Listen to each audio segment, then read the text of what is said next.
It was a cold Tuesday in late November, the kind of day when the rain never really stops, just changes its rhythm against the window.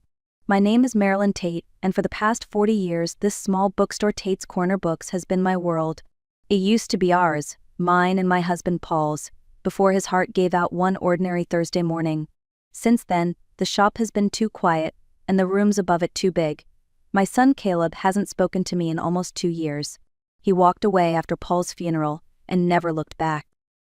That afternoon I was behind the counter going over the accounts that never balanced when the bell above the door rang. A girl stepped in, 16, maybe 17, thin and pale, her jeans torn at the knees, her backpack worn to threads. She stood just inside the door, dripping rainwater onto the old floorboards, clutching the straps of her bag like they were the only thing keeping her standing.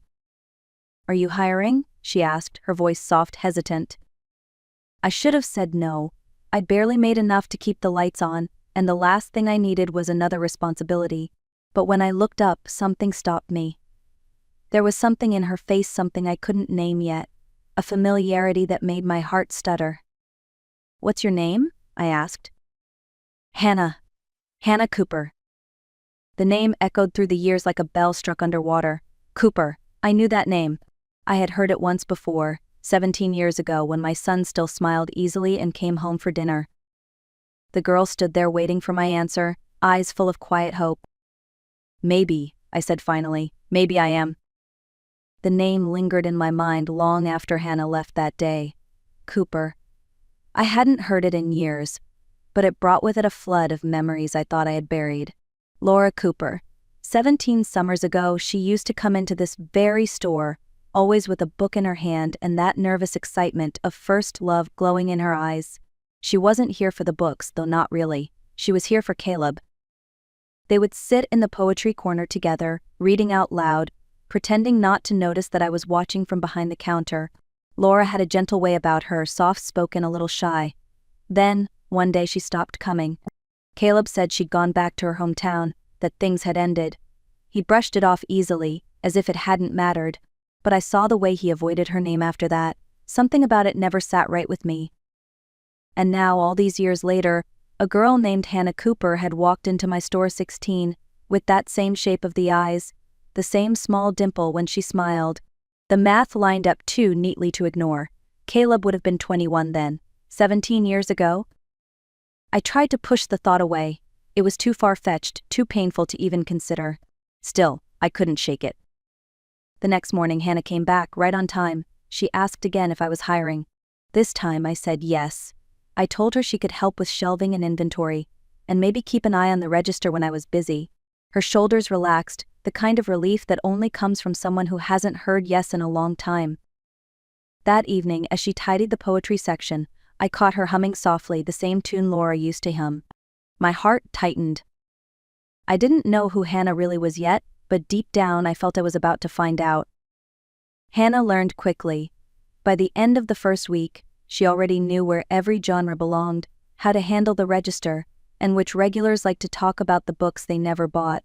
She had a quiet patience about her, a stillness that felt older than her age. When she smiled, it was small and careful, like someone afraid the world might take it back. During a slow afternoon, I asked her where she was staying. She hesitated before answering, eyes fixed on the floor. "There's a shelter 2 blocks over," she said. "It's not bad, just loud." I offered her a couch in the back office. It wasn't much, a faded old thing that sagged in the middle, but it was warm, and it was safe. She refused at first, embarrassed, but when the rain started pouring harder that evening, she gave in. I made her tea, the same kind I used to make for Caleb when he was little. Over the next few days we fell into a rhythm. Mornings were for coffee and unpacking deliveries, afternoons for shelving, evenings for quiet conversation and the soft hum of rain outside. One night I found her sitting cross-legged on the floor, a notebook open on her knees. She was writing something, then crossing it out. "What are you working on?" I asked. "Stories," she said, closing the notebook. "It's stupid." "It's not stupid," I told her. "Books have saved me more than once." She smiled, just barely. Then, after a long pause, she said, "My mom used to read to me when I was little. Before things got bad, she'd read poetry out loud. I think that's why I love books." "What happened?" I asked gently. Her voice grew quiet, drugs, she got sick. I found her when she died. I was 12. I didn't know what to say. I just sat there with her in the silence. For the first time in years, I felt less alone. She had lost a mother. I had lost a husband and a son. Two people adrift, finding a strange kind of peace among dusty books and second chances. The idea came to me late one night after closing. I was sitting at the counter, the store silent except for the ticking of the old wall clock. The thought had been whispering at the edge of my mind for days, and I finally stopped trying to ignore it. What if Hannah really was Caleb's daughter? I didn't want to ask outright. It would scare her, maybe even drive her away. But there was another way. I'd seen those DNA ancestry kits advertised online, the ones people used to trace their roots. It sounded harmless enough, at least on the surface. The next morning I ordered 2. When they arrived 3 days later, I waited until Hannah was shelving new arrivals before bringing them out. "Hey," I said, trying to sound casual. "I ordered one of those ancestry kits. They sent me 2 by mistake. Want to try it with me?" Her eyes brightened. "Really? That sounds fun. I've always wondered where my family came from. My mom didn't talk about it much." "Could be interesting," I said. "You might find out something new." We followed the instructions together, swabbing our cheeks, sealing the tubes, and packaging them up. Hannah laughed when she nearly dropped her sample on the counter. I laughed too, but inside my hands were shaking. When we mailed the envelopes that afternoon, the wind was sharp and cold. Hannah asked how long it would take. 3 weeks, I said, maybe 4. That's forever. Good things take time, I told her. The next 21 days felt endless. We kept busy inventory, customers restocking, but part of me was always waiting, refreshing my email too often, imagining what I would do if I was right. When the results finally arrived, I opened them alone at the counter, my breath caught in my throat. Grandparent match, Hannah Cooper. I sank into the chair, tears spilling before I could stop them. I had a granddaughter and she'd walked straight into my life. I stared at the printed DNA results for a long time before deciding what to do. The words on the page were undeniable, yet my mind still tried to question them. Grandparent match. There it was, in black and white. Hannah was Caleb's daughter, my granddaughter. That night I barely slept. By morning I had made up my mind. I needed to talk to Caleb. He answered my call on the 3rd ring, his tone clipped and impatient. "Mom, I'm in the middle of something." "I need you to come to the bookstore," I said. "It's important." "What is it?" "Not on the phone. Please, Caleb." He sighed heavily. "Fine. 4 o'clock. All day I rehearsed what I would say, how I'd tell him the truth without losing my temper. Hannah spent most of the afternoon in the back office reading. She didn't know what was coming.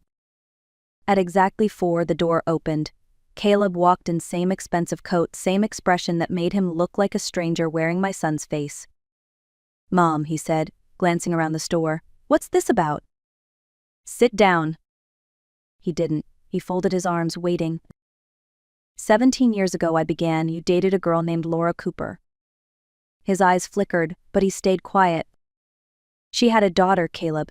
Her name is Hannah. She's 16, and she's your child." He laughed once, sharp and cold. "That's impossible." "It's not. I have proof." I handed him the DNA report. He scanned it quickly, then dropped it on the counter. "You tested some random girl without telling me? You've lost your mind?" "She's not random," I said, my voice breaking. "She's Laura's daughter, your daughter." He shook his head. "Laura told me she was pregnant. I told her I wasn't ready to be a father. She made her choice." The words sliced through me. From the back room, the door creaked open. Hannah stood there, pale and trembling. She had heard everything. "You knew," she whispered. "You knew about me." Caleb looked away. "And you just walked away?" He had no answer, only silence. Then he turned and left, the door slamming behind him. Hannah's eyes filled with tears. "He doesn't want me." I pulled her into my arms. "Then he doesn't deserve you." After that day, the air in the bookstore felt different, quieter, heavier, but not hopeless. Hannah didn't talk much that week, though she never missed a shift. She showed up early, worked hard, and kept her emotions neatly tucked away like books on a shelf. One night I found her sitting on the couch in the back office, knees pulled to her chest, staring out the window. You don't have to stay, I said softly. She turned toward me, her face streaked with dried tears. Where would I go? Here, I said. You can stay here as long as you need. You're family now. Her lower lip trembled. You don't even know me. I know enough, I said, and that's all that matters. That night, she moved her few belongings upstairs into the spare bedroom, what used to be Paul's office. I found a comforter that still smelled faintly of cedar and tucked it around her as she slept. The next morning, she came downstairs early. Do you still want me to work here? She asked. I want you here, I said. Work can wait. She smiled for the first time in days. Over the next months, we built something new. She took night classes to finish high school while helping me during the day. I watched her confidence grow, her laughter return. One afternoon, she suggested an idea, hosting a small reading group for kids from the local shelter. Some of them love books, she said, but they never get to talk about them. And so the book club for lost kids was born. Every Saturday, the store filled with voices again, young, curious, alive. The shelves seemed to breathe easier. The space that had once been haunted by loss now hummed with warmth. For the first time in years, Tate's Corner Books felt like home again. The years passed quietly, marked by the turning of pages and the steady rhythm of our new life. Hannah finished high school, then community college, all while working in the shop. She had grown taller, her posture straighter, her eyes brighter. There was something steady in her now, a kind of strength she had earned the hard way. She still carried her old notebook everywhere, scribbling between customers or during lunch breaks. Sometimes I'd catch her lost in thought, pen hovering above the page, the world around her fading until I spoke her name. One evening I asked, "What do you write about?" She hesitated. "Mostly stories about people who lose things, and how they find them again." "That sounds like a book one read," I said. Her face lit up a little. "Maybe one day." That one day came sooner than I expected. At 21, Hannah handed me a thick stack of pages held together with a binder clip. "I finished it," she said, voice trembling. I stared at it, stunned. "You wrote a whole novel." She nodded. "It's called The Street of Quiet Hearts. It's kind of about us." That night, I read every word. It was beautiful and raw and filled with pain and hope woven together like threads of the same cloth. When I finished, I went to her room and found her pacing. "It's good?" she asked, almost afraid of the answer. "It's more than good," I said. "It's honest, and that's rare." Her eyes filled with tears. "You really think so?" "I know so." Months later, her book was published by a small press. The launch was held right here, at Tate's Corner Books. I watched her stand in front of a small crowd, signing copies, smiling for photos, thanking people who had once walked past her on the street without seeing her. When she handed me my copy, I opened it to the first page. The dedication read, "For Marilyn Tate, who gave me a home and a story." I pressed the book to my chest and whispered, "You gave me one too." Fame arrived quietly, the way dawn creeps in through the blinds. A few interviews, a newspaper article, and then one morning Hannah's face appeared on the local news. From homeless teen to published author, the headline read. I was proud, so proud, but a knot formed in my stomach the moment I saw her full name printed beneath the photo, Hannah Cooper Tate. 2 days later it happened. Hannah's phone buzzed while she was restocking the poetry shelf. She froze, staring at the screen. "What is it?" I asked. Her voice barely came out. "It's him." I didn't need to ask who. She read the message aloud. "Hi, Hannah. It's Caleb Tate. I know this is sudden, but I've thought about you every day since Mom told me the truth. I was young and scared. I'd like to meet you if you're willing. I'm so sorry." I felt my chest tighten. The same man who had walked out without a glance now wanted back in after the world learned who she was. "Don't answer him," I said. "He's only reaching out because you're successful now." Hannah frowned. "You don't know that. Maybe he really changed." "I do know," I said quietly. "People like Caleb don't come back for love, they come back for attention." She slipped her phone into her pocket. "Maybe everyone deserves a second chance." I wanted to argue, but I saw the hope flickering in her eyes, the same fragile hope she'd carried since the day she learned who he was. That week she agreed to meet him for coffee. When she came home that night, her cheeks were flushed, her voice bright. "He was so kind, Marilyn. He said he regrets everything." I forced a smile, but my heart whispered a truth she wasn't ready to hear yet. regret isn't the same as love. Weeks passed and Caleb became a regular presence again. At first, it was harmless coffee once a week, then dinner, then weekend lunches. Hannah would come home glowing, full of stories about her dad. She wanted me to be happy for her, but each new visit filled me with dread. Then one evening she mentioned something that made my blood run cold. "He has this amazing new business idea," she said. "A subscription model for rare book lovers. He says he just needs investors." I didn't have to ask how much he wanted. "Hannah," I said carefully, "don't give him a cent." She frowned. "You're judging him again. He's different now." "No," I said, "he's rehearsed." She glared at me. "You just can't stand the idea that he's trying." I let it go for the moment, but that night I lay awake, staring at the ceiling, remembering his words from years ago. She made her choice. The next morning I made mine. I called Caleb. "Come to the bookstore at 4, I told him. "It's about Hannah." He hesitated. "What about her?" "You'll see." At 3:45, I told Hannah to wait in the back office. "Please," I said, "just listen." She didn't understand but agreed. When Caleb arrived, he looked around the store with that same calculating glint in his eyes. "I'll make this simple," I said. "I'll sell this store $500,000. It's yours on one condition: you disappear from Hannah's life forever."